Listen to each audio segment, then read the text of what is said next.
नमस्ते दोस्तों, मैं प्रोफेसर सुभाष, हिंदी विभाग कुरुक्षेत्र विश्वविद्यालय कुरुक्षेत्र से आपके साथ साझा कर रहा हूँ आचार्य रामचंद्र शुक्ल का निबंध अतीत की स्मृति। दोस्तों, आचार्य रामचंद्र शुक्ल जिन्होंने मनोवैज्ञानिक निबंध लिखे, हिंदी साहित्य का इतिहास लिखा, जिसके कारण हिंदी जगत में उनका एक विशिष्ट स्थान है। आचार्य रामचंद्र शुक्ल के निबंध उनके विचार की कसावट के कारण, भाषा के कारण, तार्किकता के कारण बहुत पसंद किए जाते हैं। तो प्रस्तुत है उनका निबंध अतीत की स्मृति। अतीत की स्मृति में मनुष्य के लिए स्वाभाविक आकर्षण है। अर्थप्रायण लाख कहा करें कि गड़े मुर्दे उखाड़ने से क्या फायदा, पर हृदय नहीं मानता, बार बार अतीत की ओर जाया करता है, अपनी यह बुरी आदत नहीं छोड़ता। इसमें कुछ रहस्य अवश्य है। हृदय के लिए अतीत एक मुक्तिलोक है, जहाँ वह अनेक प्रकार के बंधनों से छूटा रहता है और अपने शुद्ध रूप में विचरता है।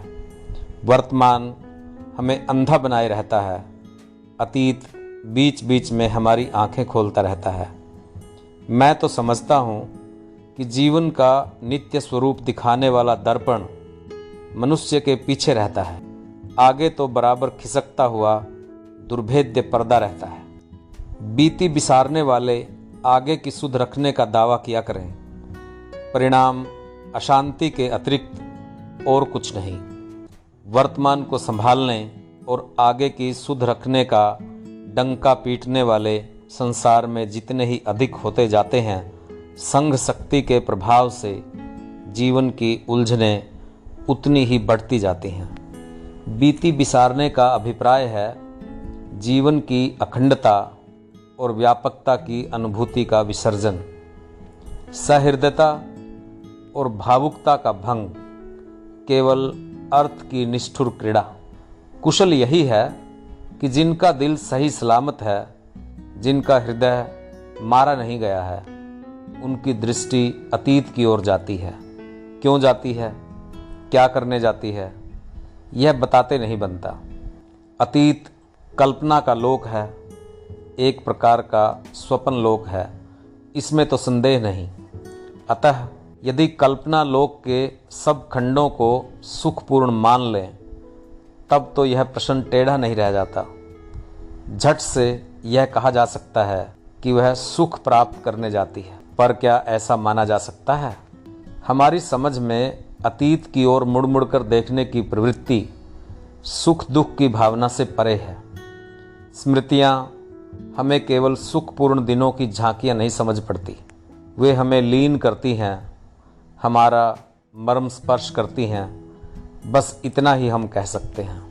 यही बात स्मृत्याभ्यास कल्पना के संबंध में भी समझनी चाहिए।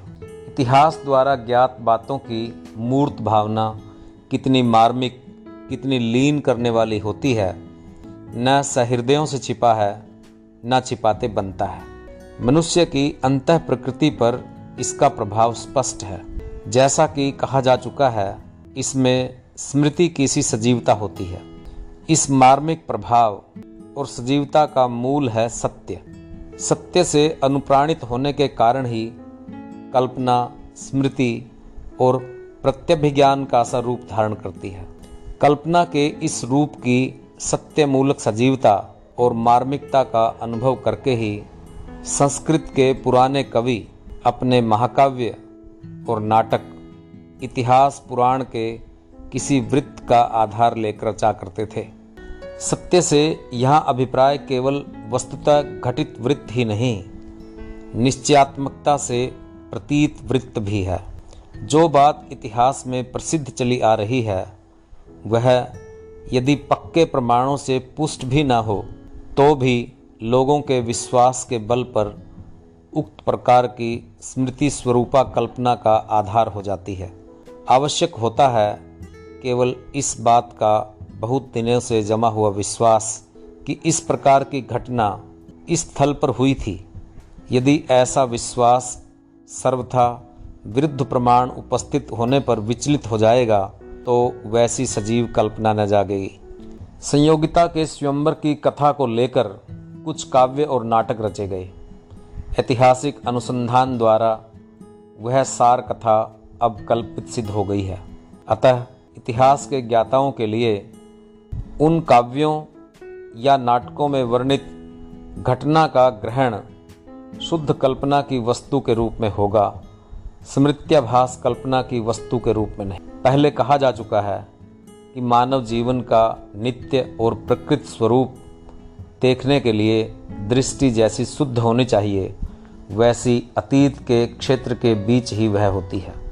वर्तमान में तो हमारे व्यक्तिगत राग द्वेष से वह ऐसी बंधी रहती है कि हम बहुत सी बातों को देखकर भी नहीं देखते।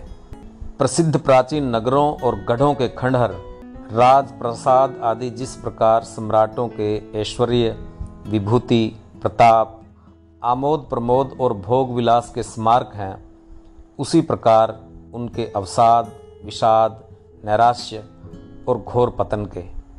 मनुष्य की ऐश्वर्य, विभूति, सुख, सौंदर्य की वासना अभिव्यक्त होकर जगत के किसी छोटे या बड़े खंड को अपने रंग में रंग कर मानुषी सजीवता प्रदान करती है।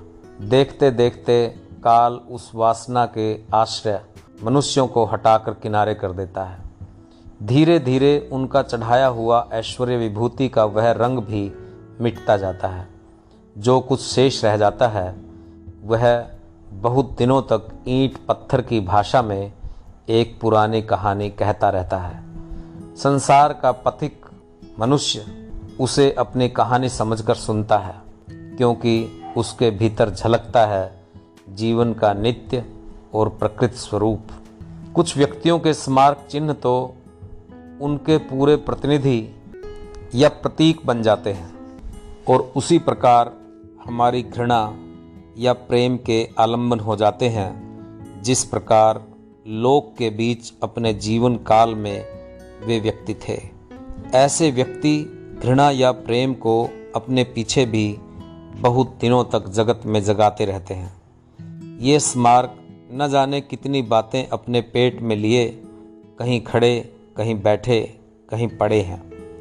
किसी अतीत जीवन के ये स्मारक या तो यूं ही शायद काल की कृपा से बने रह जाते हैं, अथवा जानबूझकर छोड़े जाते हैं। जानबूझकर कुछ स्मारक छोड़ जाने की कामना भी मनुष्य की प्रकृति के अंतर्गत है। अपनी सत्ता के सर्वथा लोप की भावना मनुष्य को असह्य है। अपनी भौतिक सत्ता तो वह बनाए नहीं रख सकता, अतः वह चाहता है कि उस सत्ता की स्मृति ही उस जन समुदाय के बीच बनी रहे। बाह्य जगत में नहीं तो अंतर जगत के किसी खंड में ही वह बना रहना चाहता है। इसे हम अमरत्व की आकांक्षा या आत्मा के नित्यत्व का इच्छात्मक आभास कह सकते हैं। अपनी स्मृति बनाए रखने के लिए कुछ मनस्वी कला का सहारा लेते हैं और उसके आकर्षक सौंदर्य की प्रतिष्ठा करके विस्मृति के खड्ड में झोंकने वाले काल के हाथों को बहुत दिनों तक, सहस्रों वर्ष तक थामे रहते हैं। इस प्रकार ये स्मारक काल के हाथों को कुछ थाम कर मनुष्य की कई पीढ़ियों की आंखों से आंसू बहवाते चले चलते हैं। मनुष्य अपने पीछे होने वाले मनुष्यों को अपने लिए रुलाना चाहता है। सम्राटों की अतीत जीवन लीला के ध्वस्त रंगमंच वैषम्य की एक विशेष भावना जगाते हैं। उनमें जिस प्रकार भाग्य के ऊंचे से ऊंचे उत्थान का दृश्य निहित रहता है, वैसे ही गहरे से गहरे पतन का भी। जो जितने ही ऊंचे पर चढ़ा दिखाई देता है, गिरने पर वह उतना ही नीचे जाता दिखाई देता है। दर्शकों को उसके उत्थान की ऊंचाई जितनी कुतूहलपूर्ण और विस्मयकारिणी होती है, उतनी ही उसके पतन की गहराई मार्मिक और आकर्षक होती है। असामान्य की ओर लोगों की दृष्टि भी अधिक तोड़ती है और टकटकी भी अधिक लगती है। अत्यंत ऊंचाई से गिरने का दृश्य कोई कुतूहल के साथ देखता है, कोई गंभीर वेदना के साथ। जीवन तो जीवन, चाहे राजा का हो चाहे रंक का। उसके सुख और दुख दो पक्ष होंगे ही, इनमें से कोई पक्ष स्थिर नहीं रह सकता।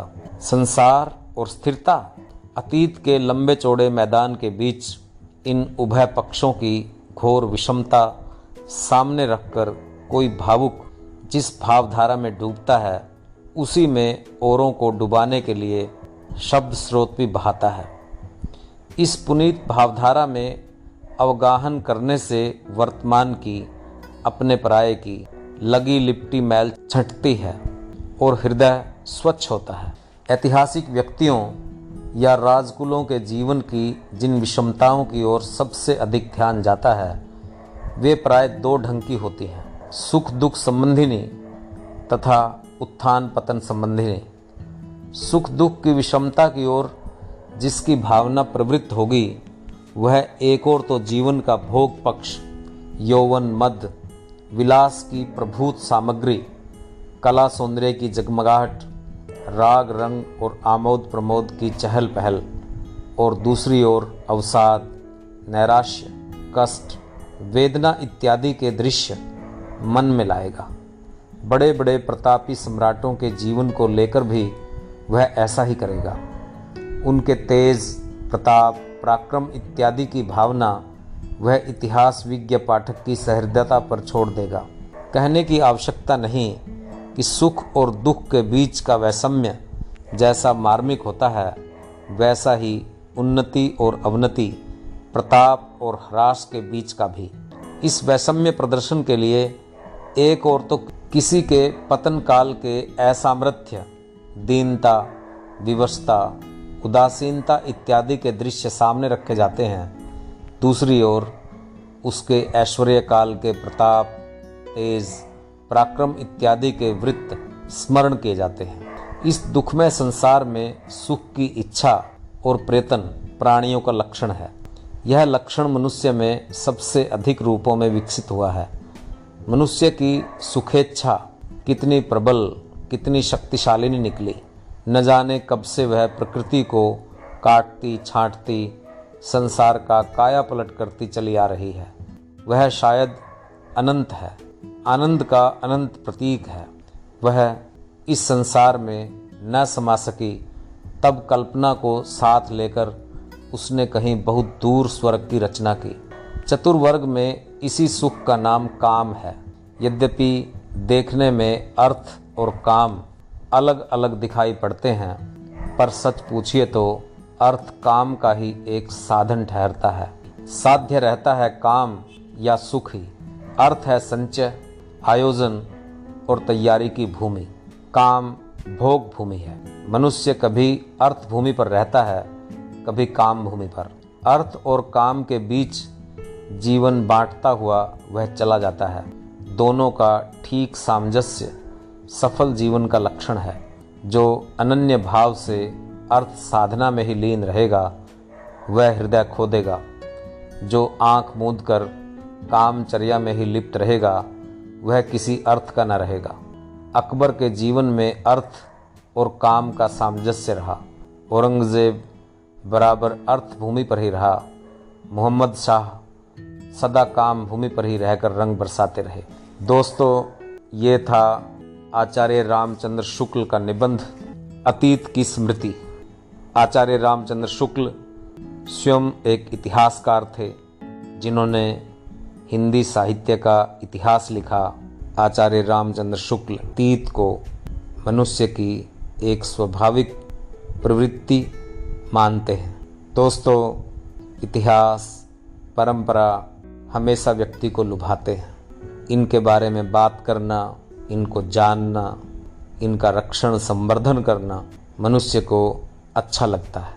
इन स्मृतियों में, इतिहास की घटनाओं में, परंपराओं में वह अपने व्यक्तित्व की जड़ें तलाशता है।